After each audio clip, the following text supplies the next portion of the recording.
Every time I rewatch The Mummy, I think I've squeezed it dry. Then it throws another scarab at my face and I realize, nope, there's more. 1. The double death of Anck-su-namun. Let's start with poor Anck-su-namun, the woman who basically dies, waits 3,000 years, comes back, and then gets deleted again in minutes. She stabs herself in the prologue, trusting Imhotep to revive her. Cut to her glorious comeback. And Jonathan convinces Imhotep's own mummified guards to stab her through the stomach. Same kind of wound, same style of death, and both times the camera cuts away to the wall, showing only her shadow folding over. 2 hours apart in the movie, same visual language. It's a brutal running joke. Eternity of waiting, 0 time alive. 2. Imhotep's plot hole. Vision. Explained. Speaking of Imhotep and bad decisions, people love to ask how he mistakes Evie for Anck-su-namun. They look nothing alike. This feels like a plot hole until you remember whose eyes he's wearing. Imhotep steals Bernard, Burns' eyes, and Burns is basically blind without his glasses. The director even confirmed that Imhotep inherits Burns' awful eyesight. That's why, when he first sees Evie, he squints at her like he's trying to read a distant menu. It's not eternal love sees the soul, it's this guy desperately needs specs. Lost everyone.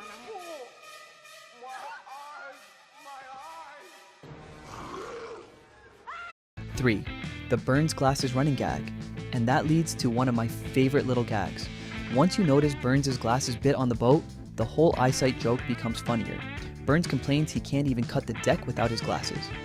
Imhotep literally takes those same eyeballs, then immediately misidentifies the woman he wants to resurrect his girlfriend into. This is less tragic romance and more cursed optometry. 4. The horrifying real burial scene. Now, Imhotep as a character works because Arnold Vosloo is terrifying even when he's silent. But the one scene where he didn't have to act at all is the burial.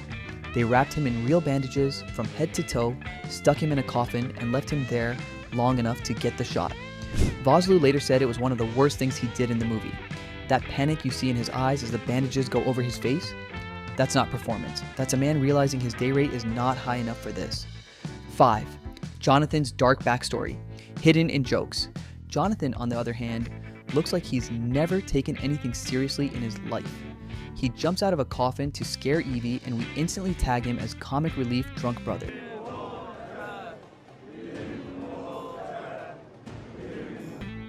But that first scene quietly tells us he's a mess for a reason. He jokes that he'd like to join the ranks of the dead, and Evie snaps back about him ruining his career.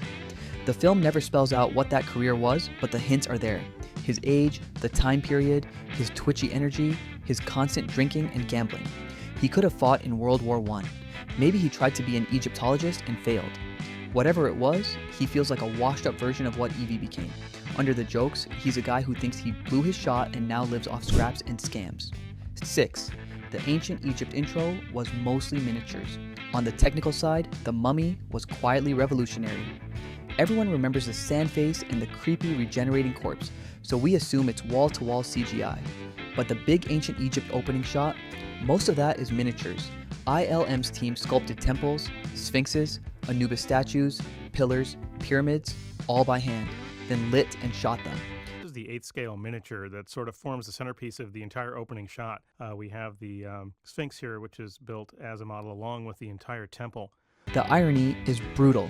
They worked so hard to build real models, and then the scene got drenched in artificial lighting that made everything look fake and glossy. People walk away thinking it's all computers, when actually a lot of it is old school craft hiding under bad desert Instagram filters. 7. The Medjai's map and Dr. Bay's real intent. Now, about that puzzle box and map. The Medjai are supposed to be elite protectors sworn to keep Imhotep buried forever. So naturally, they put the map to Hamunaptra and the key to his sarcophagus in the same object and bury it right next to him. Great job, guys. But the movie throws them a tiny lifeline. When Evie's boss, Dr. Terrence Bay, accidentally sets the map on fire and burns away Hamunaptra's location, it's not just clumsiness, he's Medjai. He's doing his job. Keep the city of the dead secret, even from the people he likes. Best way to hide a map? Torch it. Where is the map? 8. The movie's wildly inaccurate Egyptology. Of course, for a movie obsessed with ancient Egypt, the history is let's say, loose. The real Imhotep was a famous architect, not an undead dark wizard with a scarab problem. The characters read hieroglyphics in the wrong direction. Dr. Bay also claims Imhotep fears cats because they're guardians of the underworld. In actual mythology, Osiris is the big underworld boss, while Bastet, the cat goddess, is more about protection, pregnancy, and home. The film borrows bits of real lore, stirs them around, and serves chaos. But it's a blockbuster, not a museum lecture, so accuracy is clearly not the priority. 9. Hollywood stereotypes all over the place. The film does much worse with its people than its plagues, though. A lot of ethnic characters are straight up stereotypes. Ardith Bey gets respect and cool guy energy, but he's the exception. The warden is a walking, loud, greedy foreigner joke. Actor Omid Jalili even said he tried to upgrade the role from less than one-dimensional to at least two-dimensional. And then there's Imhotep himself, played by a white South African actor. Arnold Vosloo later wondered if he'd even get that role today, given he's playing an ancient Egyptian high priest. It's one of those cases where the movie you love also makes you wince. 10. Ardith Bey is a classic monster movie callback. Funnily enough, Ardith Bey's name is one of the classiest nods to the 1932 original. In that film, Imhotep disguises himself as a historian called Ardath Bey while trying to resurrect his lover. In the remake, Ardath Bey is the guy trying to stop Imhotep coming back. Same name, opposite purpose. Rick also cracks that Imhotep got buried alive for getting too frisky, which is basically a modernized version of an old line. The remake is louder, funnier, and more action heavy, but it knows where it came from.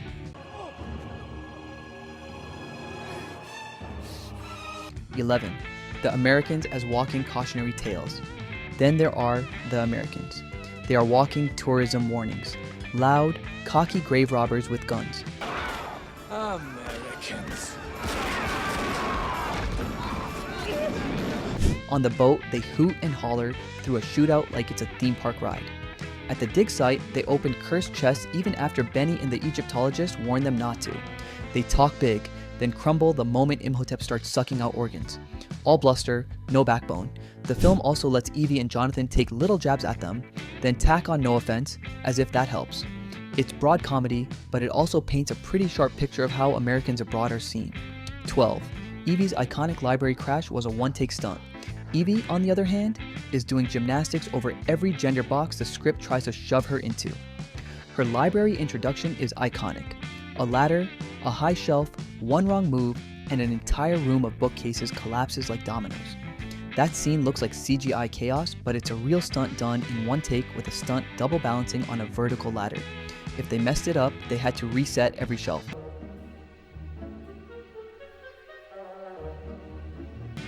13. Evie is the story's true strategist. Evie herself is just as bold in the story. She smacks the warden's wandering hand away and negotiates Rick's release. She runs a dig. She faces weird sounds and undead priests with logic, not superstition. Rick calls her a damsel in distress, but she keeps proving him wrong. She's the one who insists they fix the mess because she freed Imhotep. Later, when she goes with Imhotep to save everyone else, it's not helpless sacrifice, it's strategy. 14. Guns constantly jammed in the desert. Behind the scenes, the desert was trying to kill the production as hard as Imhotep. Guns and sand are not friends. Every time they tried to shoot a battle, the weapons jammed because grit got into everything. The solution? In many shots, the muzzle flashes are CGI because the guns wouldn't fire on command. On the boat, where there was no sand problem, the guns did work. Maybe too well. 15. The earplug mishap. And sometimes, blank fires were so loud that some actors had to wear earplugs, carefully hidden from the camera, just to avoid destroying their hearing while pretending to be cool in a tux with a shotgun.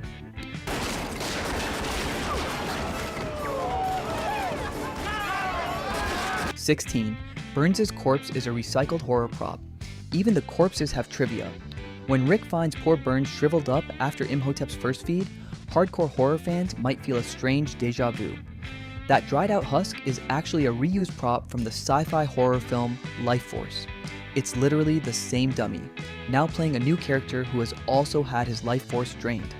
The rating means we don't see much gore, but that 1 second of crispy Burns is doing a lot of work. 17. Greed is the movie's true villain. The film also has a very clear stance on greed and grave robbing. Almost everyone heading to Hamunaptra is a looter. Jonathan, the warden, Benny, The Americans, even Dr. Chamberlain clutching the Book of the Dead like it's his firstborn child, they all want treasure. This mirrors real history. Tombs in Egypt were raided long before modern archaeologists discovered them, and even famous digs like Tutankhamun's have sketchy stories around who touched what and when. The movie doesn't pretend this is noble. Every greedy character dies horribly. Scarabs eat the warden from the inside out. Imhotep drains the Americans and the Egyptologists. Benny gets trapped and devoured in the dark. The only ones rewarded are the people who, in the end, walk away from mountains of gold to fix their mistake. Jonathan literally gets saddlebags of treasure only after he chooses family over loot. 18. The plagues don't match the Bible or history. On the lore side, the film also plays fast and loose with the famous 10 plagues of Egypt. Imhotep supposedly brings them back with him, but if you count them, they don't add up. We see locusts, flies, a freaky eclipse, hail, and boils on Jonathan. Others, like frogs and cattle death, are never shown. Also, historically, the plagues are linked to Ramses II, who comes after Seti I, the pharaoh in the film. So Imhotep gets cursed before the plagues. But later he controls them. The timeline says no, the script says don't worry about it. 19. Jonathan's gun appears twice in one scene. And because no big action movie is complete without mistakes, The Mummy serves up some juicy continuity errors. When Rick, Jonathan, and the American cowboys first face Ardeth Bey, they all whip out their guns. Then the camera angle changes and Jonathan's hand weirdly enters frame to draw his gun again, like he's stuck in a loop. Once you catch it, you'll never unsee it. 20. Rick's vanishing chains in the prison scene. Later in the prison scene, Rick is chained up while Evie bargains for his life. He tells her, "Do it, lady," and suddenly those chains have vanished when he's led away. Either he picked the lock in half a second off screen, or someone on set forgot the props. Then get me the hell out of here.